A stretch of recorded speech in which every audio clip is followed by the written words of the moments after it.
Hello guys, ako is Christine, ang inahan sa upat kabaktin. For today's voice over flower, ari na pud mi sa simala. Wala na kayo na ko na videohan tanan kay grabing init tagid kaayo ana. Nya layo-layo sad kayo mig nabaktasan gikan ba. Timing mangud kaayo nga Domingo miningari. Dagsa man di kayo ang mga tao kay tingsimba baya in town. Unya sakto pa gyud pag-abot na mo udto na perting iganga na kaayo. Pero sige lang laban lang gihapon kay sakripisyo ni para ka Mama Mary. Si Tanya pud nidoy pud jag man niya dili naman hinuon magpabutang gusto niya kugos lang siya permi. Mailan gid nimo no kung sagrado gid kaayo kay grabe dagsa gid kaayo ang mga tao gikan-gikan pa sa lain lugar. Wala na lang gani minihikap dito sa Mama Mary gyud kay ang linya gikan pa sa ubos. Unya naa pa gyud may mga bata nga kauban. Mo na nga didagkot na lang mi unya ni apil pud mi og misa. Pero kabalo man gyud ko ni Mama Mary nga mosabot ra man gyud na siya namo. Ang importante nakabalik na pud mi diri sa iyahang balay. Unya extra special pag gyud kay kumpleto among pamilya. Una grabe gyud akong pasalamat ana niya. Pero ngano man gyud ka ano kay umutungtong ko aning simbahan na bagay mo tuog gyud akong luha. Unya lami kayo sa paminaw. Daghan gud kayo kung mga answered prayer diri tuod nagplan mi ni tonton nga mo palit mi ani. Souvenir ba nya para mapablesengan namo. Naara in taon mi diri sa kilid sige ra mi paminaw sa misa. Kay dili naman gyud mi makasuod kay huot naman kaayo ang mga tao.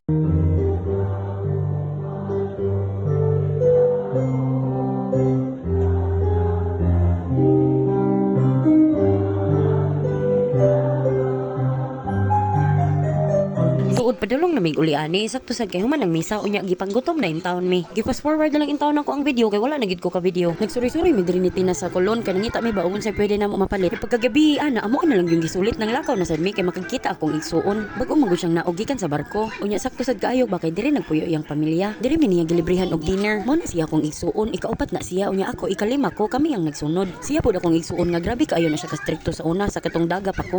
Mura gid ni sila dili mag-ama. Diri mi nag-dinner gabi wala na ako na videohan tanan kay nalubat man gud dayon akong cellphone. So far lami man sa diri dagan kag kapilian ba. Unya wala na gyud kaayo mi ni kaon ani. Tiningon mi sa ko igsuon nga dessert na lang among ganahan kay busog pa kaayo migikan mi nangaon sa mga inasal. Unya pagkahuman na mo kaon gisuroy dayon ang mga bata diri Lingaw kaayo ang mga bata oy naapil pa mga dagkog kalingaw.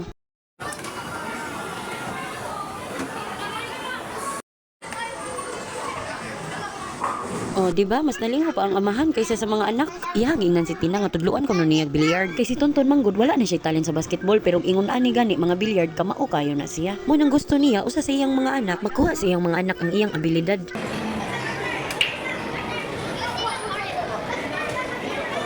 Oh, di ba? Walay na shot.